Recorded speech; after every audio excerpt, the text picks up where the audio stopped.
nhớ giống này tụi nó có do không như nó và tụi nhớ hậu rồi nhà nó tụi cứ vậy tụi lại khán trong thấp đó là tụi nó này nhớ mỗi cho là tròn đầu đó không như là sợ và tụi nhu tụi nhớ hậu rồi nhà nó này cú non trộn tương trộn bê rồi nó này đó là nó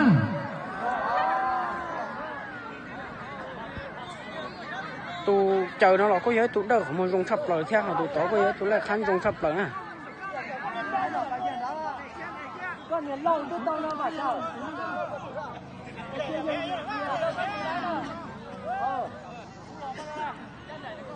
luôn chết cả đi, tôi chỉ có tiền đâu chứ.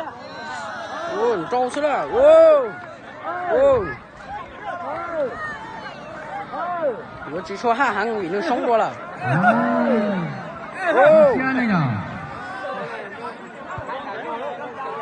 Chuyện cô đi, giờ chơi trong rồi tôi khờ thế này, nó hạ tôi đó là. Ôi giờ xua một. Ôi yo. Cậu ít tệ đó. Ôi yo, ôi yo. không xe đây à, bây giờ bạn chở theo, bây giờ nó vào này cũng cậu không ít tệ đó. Wow, wow, wow. Ít biệt trùng rồi. Này giờ chỉ chua ha đó. Vì nó sống qua lại. Giờ chờ tôi số rồi, chờ tôi hỗ trợ năng lượng đó. Chờ tôi số rồi, chờ cá tôi hỗ trợ. Ôi yo, Rồi cá thì sáng đợi chị. ôi. Bây giờ cứng nữa. Ôi yo. Trời chỉ tới cổ này thế luôn. sẽ trả thế đây à, Cú chồng nó chỉ tới cổ sân cứ lên. nhưng sự chỉ là trả thế tôi sang đồ cần thao. Mấy cô nào xin cái hữu rồi đâu rồi. Tay chim lo. Ôi yo. Ôi yo. Cú trọc cá tua xa hồ luôn. Chúng nó chở có mưa.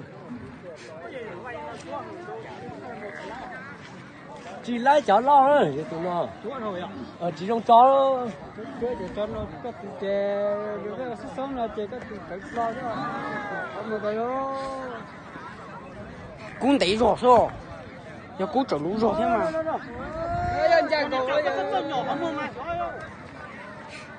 Chả cú nói rồi. Ôi yo. Đông nháo đi tiêu. Rau chả chúng tao nó đi cái phá thì cái tàu ấy. Có bố ấy rồi. Để cha tụi phản nước tụi cho để tụi rau nữa. Giờ nhỏ có mua xí chè. Giờ tôi thôi nó chè. Tôi cho phản nước xí chè như cỏ lai thì là nó giờ phú kia cỏ phú ấy. Ăn là mày đầu tê đủ lù chè.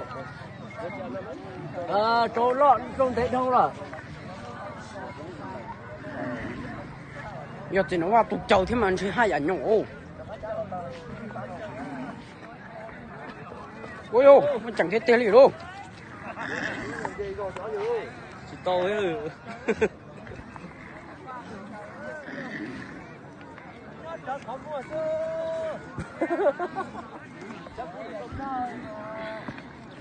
Ôi yo. Đình thông số. Ở trên nó bây giờ ở trên cái tiêu tàn trò thế xưa giờ, nó chỉ chốt tàn trò. Cái tiêu nhiều họ chốt tao nữa giờ, sao chạy nó tự nhiên chỉ phút tử nè, ta tự họ chạy.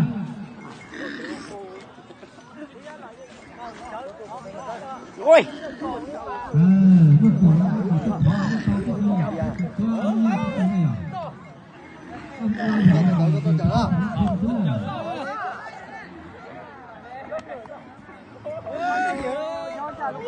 Tụi nó cũng đồ cô xin chỉ đồ rổ thì bé rổ nó à rổ đồ bé rổ nó rổ thì ít để tụ lo tụi nó tụ tay là rổ thì o tụ trâu để nó tụ tay là thế rổ thì bé nó sẽ tụ thì tụ tay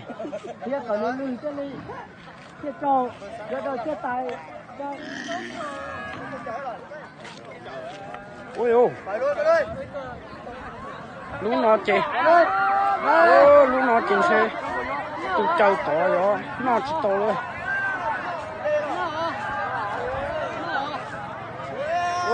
có can gì lại thế tụ trâu nó rồi chỉ ha vì đi sống đó lại trong xe này à thông như nó va theo thông như phải như thu đất còn đâu đó nó sẽ sao lúc tôi lúc tôi trả đây à trả tài cho các những người tôi phải bỏ đó nó ô lớn tí đâu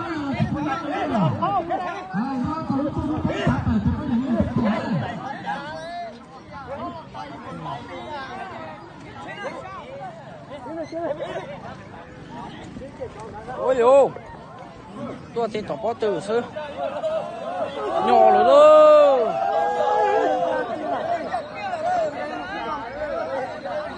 giờ tụi chờ nó tới cầu sáu số thế mà vô chặt tổ mua rung rồi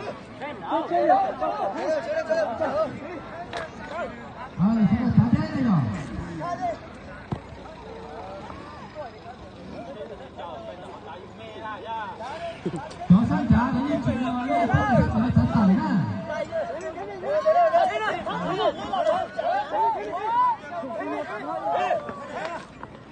Cô hắn tí tiêu không nò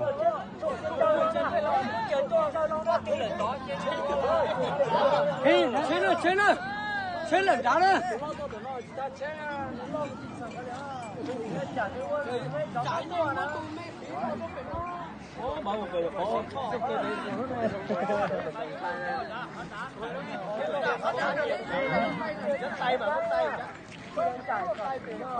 Dòng xe của cháu này tôi chính như thế nào nhỉ? Thao chắc có thể chia sẻ cho tàu dòng xe của cháu tôi xem như thế nào nhỉ? ôi nó chỉ ha nó mi đồ là tụi chờ nó nhân nó so nhân nó so xong rồi mà cho vô trả đấy nè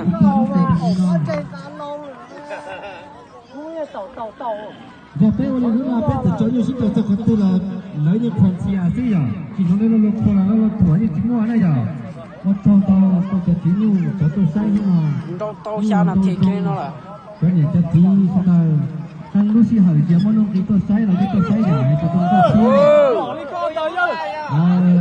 con dầu xì ở đó à xì đây giải nó tay ha giờ cho con dầu xì là đó ôi dồi không năng cho tao đấy à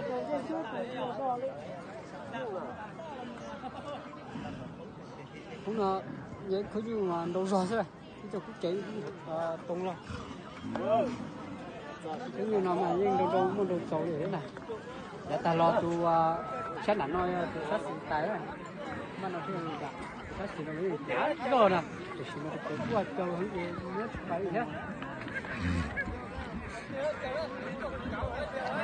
lúa tuần thế đó đó ôi dồi phải đúng nó liền luôn ôi ôi ôi ôi nó sẵn sài cái nó là tụi nó có giấy tụ chỉ bông khía cái này theo bông khía cái này theo cho bông khía mà cho vô trả theo tụi nó có giấy tụi lại lấy dùng sắp tới nè nó nhung lâu lại khăn à